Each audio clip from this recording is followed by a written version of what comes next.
வணக்கம் யூடியூப் நண்பர்களே. இப்போ நம்ம கரிசலாங்கண்ணி செடி ஊன போகிறோம். அதுக்கு கட்டிங்ஸ் எல்லாம் கிடச்சிருக்கு. கரிசலாங்கண்ணி கீரையிலேருந்து இந்த கட்டிங்ஸ் எல்லாம் எடுத்துட்டேன். பாருங்கள், வேரோடு வாங்கிட்டு வந்ததுனால வேர் மட்டும் தனியாக கட் பண்ணி எடுத்திருக்கேன். இப்போது இந்த மாதிரி ஒரு பழைய கேன் இருந்ததுன்னா அதில் சைடு ஹோல்ஸு சைடில் தான் செடி போட போகிறோம். இந்த கேனில் சைடு ஹோல்ஸ் போட்டுக்கலாம், கொஞ்சம் கேப் விட்டு. அப்புறம் அடியில் வாட்டர் ஃப்ளோயிங்க்கு, ஏர் ஃப்ளோயிங்க்கு இந்த மாதிரி ஹோல்ஸ் போட்டுக்கலாம். இல்லை ஆஃப் கேன் ஒரு முக்கால் கேனை கட் பண்ணி எடுத்துருக்கு. சைஸ் எப்படி வரும், 20 லிட்டர் கேனு. இதில் 2 ரோ தான் ஹோல்ஸ் போட்டிருக்கு. இந்த ரோ, இந்த ஹோல்ஸ் ஒன்று, அப்புறமேட்டு இந்த ஹோல்ஸ் ஒன்று. இப்போ இதில் செடி ஊனலாம். ஃபஸ்ட்டு இதுக்கு அடியில் இந்த செடி அழுகி போகாமல் இருக்க கொஞ்சம் வேப்பலை போட்டுக்கலாம். பாருங்கள், பச்சை வேப்பலை தான் கிடச்சிருக்கு, இன்னும் காய வைக்கல. ஸோ பரவாயில்ல, மண்ணில் போடுறது தானே அப்படின்ட்டு கொஞ்சம் அடியில் அந்த மாதிரி வேப்பலை போட்டுட்டோன்னா அந்த பூச்சி, அந்த வெள்ளைப்பூச்சி மாதிரி வருமே, அது மாதிரி வராது. மண்ணுக்கடியில் சும்மா கொஞ்சமாக ஒரு கைப்பிடி அளவு போட்டுட்டால் போதும். அது கூட கொஞ்சம் தோட்டத்து மண். இதுக்கு சாணியெல்லாம் எதுவும் கலக்கலை, சும்மா தோட்டத்து மண் தான் போட்டிருக்கு. இந்த ஹோல்ஸ் வேறு போட்டுக்கலாம்.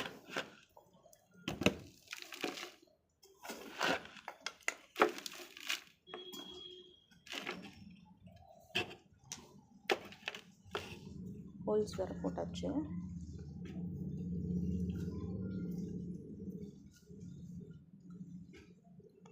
இப்போ இந்த கட்டிங்ஸ் எல்லாம் இந்த ஹோல்ஸ் வழியாக வேர் மண்ணில் படுற மாதிரி வச்சு செடி வச்சுக்கலாம். இது வச்சிங்கன்னா நிறையா செடி வைக்கிற மாதிரி வரும். ஏன்னா ஒரு தொட்டிக்கு ஒரு செடினா கீரைலாம் அப்படி வைக்க தேவையில்லை.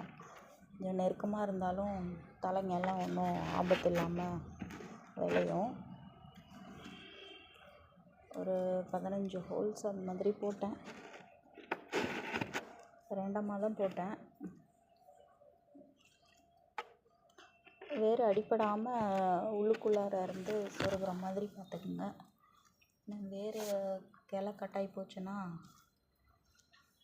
அது கரிசலாங்கண்ணின்றது ரொம்ப முக்கியமான செடியாக இருக்குது. ஸோ அது கொஞ்சம் பாங்காக வச்சு பார்த்தா தான் ஆச்சு.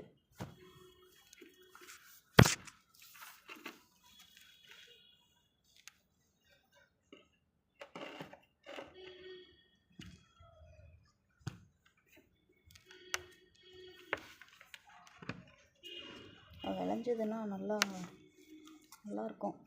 கொஞ்சம் பச்சையாக கூட பொரித்து சாப்பிட்லாம்.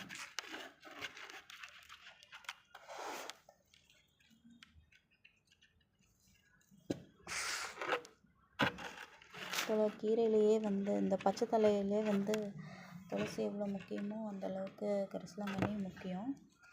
அதனால் கொஞ்சம் நம்ம வீட்டில் சாதாரண கேனு, இந்த கவர் இருந்தால் கூட அதில் வச்சு இது பண்ணிக்கலாம்.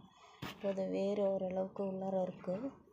இப்போ அது மேலே திருப்பி மண் போட்டுக்கலாம்.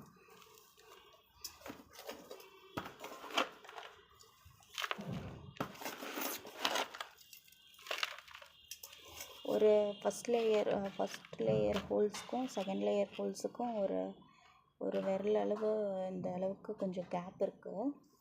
ஸோ செகண்ட் லேயர் ஹோல்ஸ் இங்கே இருக்குது, ஃபஸ்ட் லேயர் ஹோல்ஸ் அடியில் இருக்குது.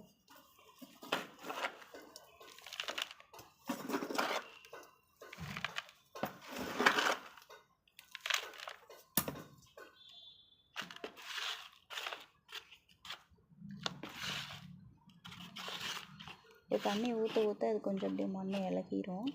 மண் ஆக்சுவலி சாஃப்டாக தான் இருக்குது.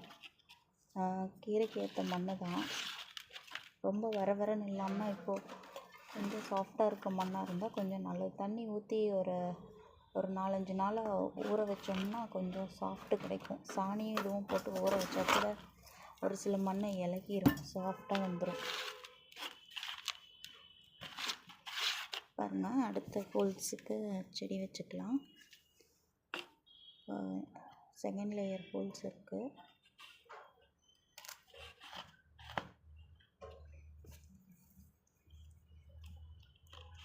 வேறு தடிமனாக இருக்குது.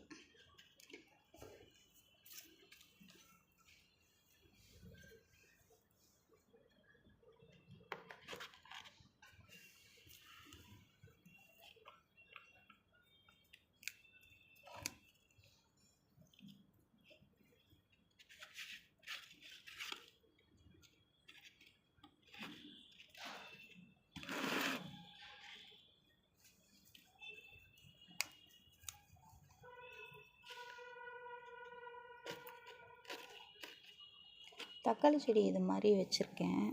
ஒரே பாட்டில் 4-5 தக்காளி செடி வச்சுருக்கேன்.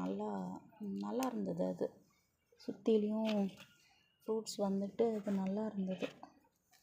அதனால தான் கீரையும் இப்படியே வளர்த்திடலாம்.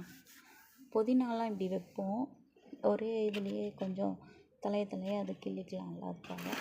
இப்போ கரிசலாங்கண்ணி தான் ஃபஸ்ட் டைம் வைக்கிறேன். இதுவும் பறிக்க எப்படி இருக்குது பார்க்கணும்.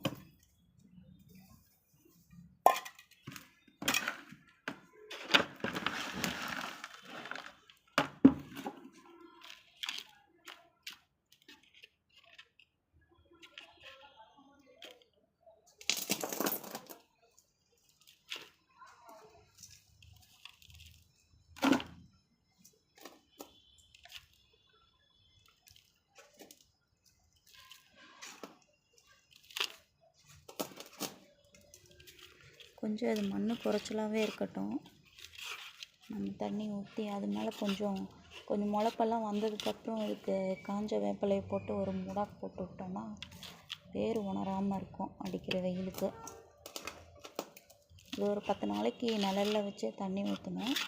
அப்போ தான் இது கொஞ்சம் முளைப்பு வந்ததுக்கப்புறம் இதமான வெயில் இருக்க இடத்துல வச்சுக்கலாம். ரொம்ப வெயில்னால் அது கருகவும் வாய்ப்பு இருக்குது. இவ்வளோ தான் பாருங்கள், சுற்றிலையும் வச்சுருக்கு. விளைஞ்சதுன்னா நல்லாயிருக்கும். நல்லா பச்சை பச்சையாக கரும்பச்சையில் விளையும். இது வெள்ளை கரிசலாங்கண்ணி, சாப்பிடக்கூடிய கரிசலாங்கண்ணி தான்.